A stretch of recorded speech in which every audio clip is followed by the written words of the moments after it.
Otep à tous. Les amis, je voudrais poser une question. Peut-être que vous avez la réponse parce que moi je réfléchis un peu là-dessus et je n'arrive pas à comprendre.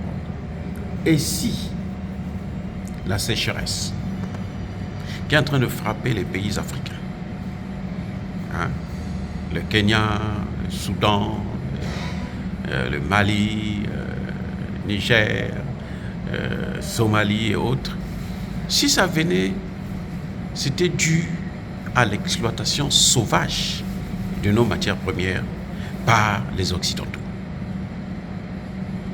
Vous savez, nos ancêtres ont vécu sur ces terres pendant plusieurs centaines, plusieurs milliers d'années. Mais nos parents n'avaient jamais connu ce type de sécheresse qui les empêche même d'avoir de quoi se nourrir.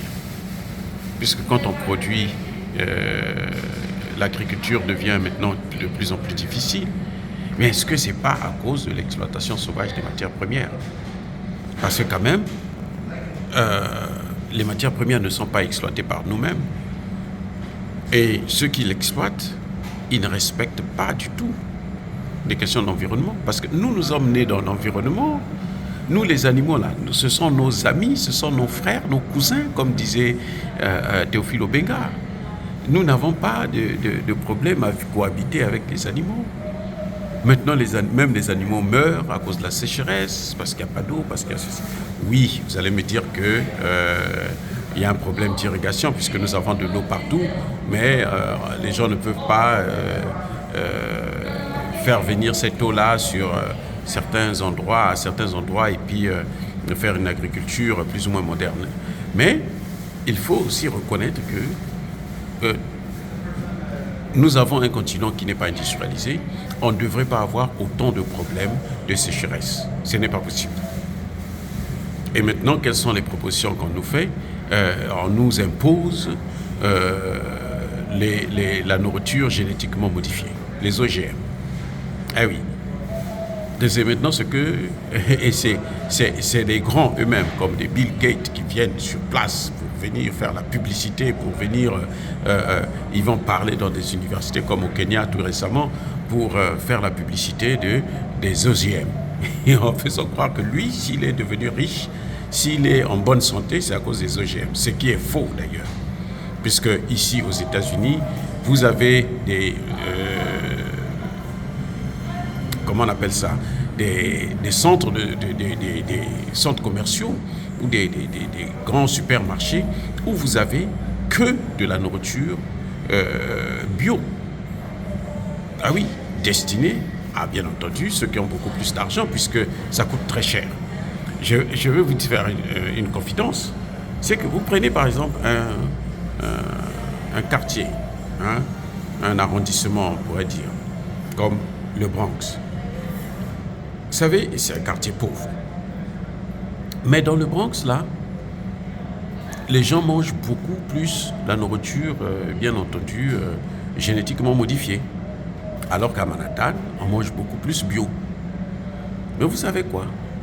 Aux États-Unis, l'une des villes, l'un des endroits où vous trouverez pratiquement toutes les maladies et c'est-à-dire que dans une proportion qui dépasse les limites, c'est dans le Bronx.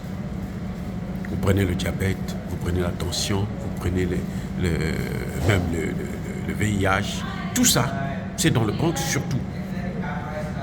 Pourquoi? Parce que les gens se nourrissent mal. C'est vrai que le VIH, c'est par la contamination, mais je veux dire que le diabète, la tension, parce qu'ils mangent mal. Ils mangent mal. Et ils sont donc exposés à toutes les maladies du monde. Et le taux de malades est très, très, très élevé par rapport à d'autres secteurs, par exemple à Manhattan.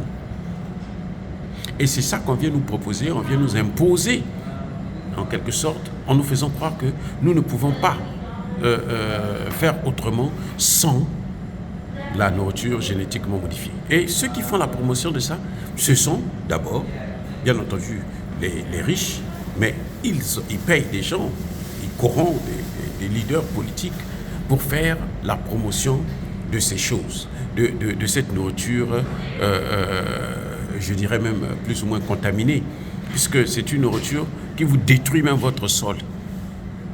Et après ça, vous savez qu'il y a des gens qui sont aujourd'hui en Inde, on a découvert après que, après avoir utilisé ce genre de produits génétiquement modifiés, il est impossible de refaire l'agriculture normale. Vous ne pouvez que faire l'agriculture avec des OGM. Donc vous êtes dépendant désormais de leurs engrais, leurs grains. Vous devrez acheter chez eux. Mais ça dit que c'est... Et l'Afrique, les Africains doivent faire très très très attention. Surtout ceux qui vont contacter ces gens-là pour exposer des populations entières. Au Kenya, Dieu merci, qu'il y a un tribunal qui a décidé qu'il ne faut pas, on ne doit pas utiliser les OGM dans le pays. Ah, ça, c'est une décision vraiment très courageuse qu'il faut soutenir. Et j'espère que tous les pays africains feront autant. Nous n'avons pas besoin de produire de cette façon.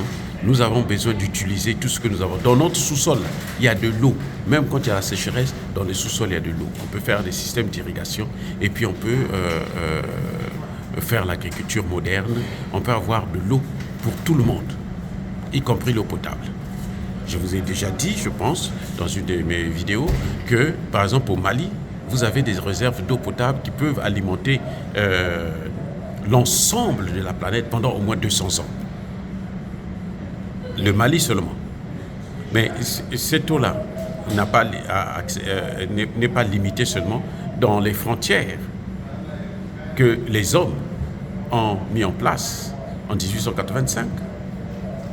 Voyez-vous? Donc, il y a d'autres endroits en Afrique où vous trouverez aussi l'eau en abondance. Il faut seulement se mettre au travail, mais qu'on nous laisse justement, qu'on laisse nos experts, nos chercheurs faire leur travail pour pouvoir produire. Je vais vous dire qu'il y a eu une période, plusieurs années de cela, plus de 60 ans de cela, où on a vacciné des femmes au Kenya et toute la série de ces jeunes filles qui avaient été vaccinées, quand elles ont grandi, elles ne pouvaient pas avoir des enfants, elles avaient été stérilisées. Donc, c'est pour vous dire à quel point ces gens-là, quand ils amènent leur truc, ils sont il faut faire très attention parce qu'ils sont très méchants. Ils veulent exterminer la race noire, je ne sais pas pourquoi, quelle obsession ils ont vis-à-vis de cette race, mais c'est à nous de prendre nos responsabilités, c'est à nos dirigeants de pouvoir faire leur travail correctement et de ne pas se laisser prendre par tout ça. Dire cela, c'est inciter à la haine ou à la violence? Non. Yaba, colère, ve, yamaleme. Je répète encore, et je persiste et je signe. Soyez bénis par le Dieu des Kémites, et que tous ceux qui persécutent le continent africain, tous ceux qui le pillent, le déstabilisent et persécutent les Africains et les panafricanistes en particulier, qu'ils puissent être punis, qu'ils puissent être maudits, qu'ils puissent être neutralisés, qu'ils puissent être foudroyés, détruits, déstabilisés, effacés par le Dieu des Kémites et par nos ancêtres angélisés. J'ai dit et bien entendu, j'assure.